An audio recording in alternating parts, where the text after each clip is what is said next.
Let's go to Skype now for how this is playing inside Iran. Thomas Erdebrink is the New York Times bureau chief in Tehran. What's the mood this morning?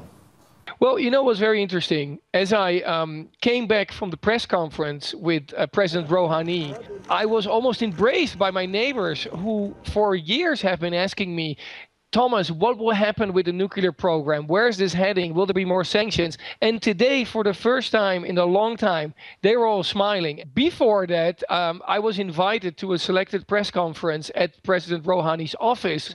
He said that the regime of sanctions against Iran has now been broken. It's interesting to see the Iranian journalists, who are, of course, first journalists and secondly Iranians, as they say so themselves, how happy they were, how upbeat. And they are sharing a feeling that a lot of people here in Iran are actually at this moment saying they are experiencing, which is one of happiness, of hope. I called to the man who normally exchanged my dollars for me, and he told me that the Iranian national currency, which has lost over 100% over the last years because of sanctions to the dollar, had actually gained some strength this morning, in another sign that also business people feel that this agreement is one that will bring Iran forward in the coming months. Thanks for that, Thomas. Our team of experts here now to analyze and debate the deal. ABC's Christiane Amanpour and Martha Raddatz. The president of the Council on Foreign Relations, Richard Haass, and Bill Kristol, chairman of the Emergency Committee for Israel and editor of the Weekly Standard. Thanks to all of you. And Christiane, let me begin with you. We just heard that report from Tehran right there. There was no question that leading up to this agreement, the pressure was really starting to build inside Iran because of the sanctions, and President Rouhani elected in part to get that relief. That's absolutely right. And just anecdotally, when Foreign Minister Zarif came into the press conference in Geneva to announce a deal, there was a huge cheer from the Iranian reporters, showing you how much they want this to happen. Because you're right, these sanctions have indeed hurt the Iranian people very, very much, not so much the regime. And I think that, you know, what you just heard from Senator Chambliss and others and Secretary Kerry, here's the deal about sanctions. And I think we should be very clear about this. This is what the facts show, that sanctions, yes, have really hurt Iran, have hurt the economy, have hurt the people, and were a long way to why Rouhani got elected. But sanctions have not stopped Iran from continuing its nuclear program. You heard what Secretary Kerry said. 160 centrifuges before the sanctions 10 years ago, 19,000 now. So if the deal is to try to get Iran to capitulate and to surrender in terms of finishing their nuclear program, that hasn't worked. So intelligence people here in Britain and others who are very aware of what's been going on have told me this interim deal is a good deal. It is significant freezes and suspension by Iran for very modest temporary reversible sanction relief by the United States. And Christiane, we saw that reaction from Prime Minister Netanyahu in Israel. What about the rest of the region? Well, the rest of the region, it depends on which part of the region. Yes, Israel, Saudi Arabia, and the Gulf Arab states freaked out. They do not want to see any lessening of pressure on Iran. Part of it is because Israel is very concerned. The Saudis are in a Sunni Shiite, proxy war for influence in that part of the world. They don't want to see any let up on Iran. Other parts of that region want to see, less tension. So they want to see a deal. But of course, the deal is 6 months, and we're not going to know what's going to happen in a comprehensive deal. That's going to require a lot more from both Iran and the United States. A lot of hard negotiating ahead, and that's right. I want to go to Martha Raddatz. We're also learning this morning, fascinating, that we not only had these high-level negotiations going on in Geneva, but separate secret talks for the last several months between the United States and Iran. I love this part of the story, George. Imagine U.S. officials going over to Oman and in Geneva on a military airplane into Oman. This is the Deputy Secretary of State,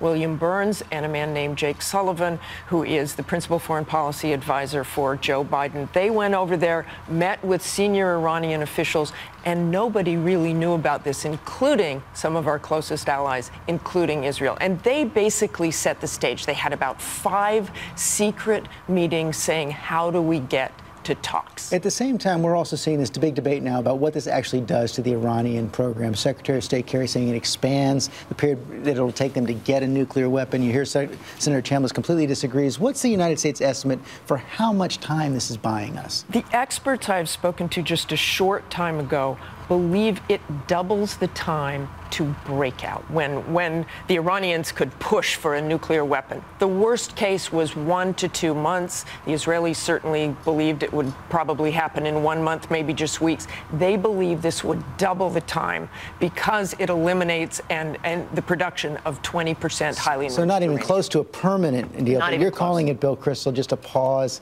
that refreshes the ability of the Iranians to keep going on their program. Right, taking breakout time from 1 to 2 months to 2 to 4 months in return for breaking the sanctions regime, that strikes me as a terrible deal. Of course, the Iranian regime is very happy with this deal, and our allies are very unhappy with it, and our allies are right to be unhappy. And the Iranian regime, unfortunately, President Rouhani is gloating, and he's right to gloat. But the question, Richard Haass, is going to be, I guess, which is more reversible, the relief of the sanctions or the Iranian program? We're not going to find out until we actually get either to a final deal or this unravels. Each side is selling it, that they're basically getting more than they're giving up. But I think at the end of the day, George, this is a limited deal that does limited things for limited duration. And the real focus actually should be where we go, not over the next 6 months. I don't know why everyone keeps using that time period. It's 1 year if you read the text. The goal is within 1 year to complete the negotiation and begin the implementation of the so-called comprehensive follow-on deal that, by the way, is of unknown duration. Big issues to come. So you've been inside the State Department. What will now happen for the next several months? Well, in the short run, it's going to be defending this against people, for example, in Congress who are focusing on new sanctions and the rest. But then it's going to be to spell out all the details. There's how many centrifuges will Iran ultimately be allowed? Of what modernity? How much enriched uranium, even at a low level, will Iran be allowed to keep? What will be the detailed nature of the inspections? How often, at what sites? What about sites we may not know about? There is so much that remains to be negotiated here. And Bill, what do you think? How much time do you think Prime Minister Netanyahu is willing to give the United States? Clearly, at least 6 months. I'm not so sure about that. I don't think it's not a matter of him giving the United States time. It's a question of whether Iran could break out to nuclear weapons, whether they could deceive even during these militarily before the 6 months is whether up? they could deceive even during the 6 months. From his point of view, Iran's gamble over the last 10 years of cheating, lying, and deceiving has paid off for them. They are getting sanctions relief, which is really unbelievable. Dismantling nothing and getting sanctions relief. $6 billion. And monitoring. But you'll never get that. Monitoring. As Secretary Kerry said, every day they'll be in places they haven't been. But they apparently, David Sanger reports in the New York Times that they did not get the standard of monitoring and inspection that the IAEA wanted. But to answer your question, I don't think the Prime Minister will think he is constrained by the U.S. deciding to have a 6-month deal. As Richard says, 6 months, 1 year. I mean, if they're going to break out, they're going to break out. And Christiane, how much time do you believe that President Rouhani and his team have to continue the negotiations? They're under some constraints by the Iranian Supreme Leader as well. They are, but here's the difference. Why hasn't this happened before? Because Iran was unable to do it before. Under the completely contemptible time of Ahmadinejad, there was no way that this was going to happen, and it was static for a long time. Now Rouhani has done what many people think is the impossible, and that he has Khamenei behind him, and Khamenei has brought the other, bits of consensus of Iran behind him for the moment. And by the way, this isn't historic. In 2003, etc., it was frozen for 2 years and suspended the entire program. So I think in terms of time, where the Israelis are really concerned, it's about the Arak heavy water reactor. This deal apparently says that they cannot proceed with Arak, they cannot introduce fuel into Arak. And of course, the Israelis have told me that if, they need to, they might go after Arak, even if the U.S. doesn't at all. So I think the Arak thing is very, very important. And what I'm being told is that in the future, Arak cannot be a heavy water reactor. It cannot be a plutonium producer, a route to another bomb. It must be converted to a light water reactor. We'll see. Finally, Richard Haass, what are the odds that this actually does lead to a permanent agreement that actually prevents Iran from having a nuclear weapons program? Preventing, it won't do that much. The negotiations like this, George, don't solve problems. What they do is manage them. Think of this as a condition to be managed. They'll put ceilings on it, they'll put constraints on it, they'll arrange for inspections. But what you're talking about at the end of the day is how much is Iran going to be allowed, and how much time will we have that if Iran decides to cheat or break out, how much warning will we get? It won't do away with the threat of an Iran nuclear program. The real question is how much warning and how much confidence do we have in that warning, and that introduces either a degree of stability or instability into the Middle East. Okay, thank you all very much.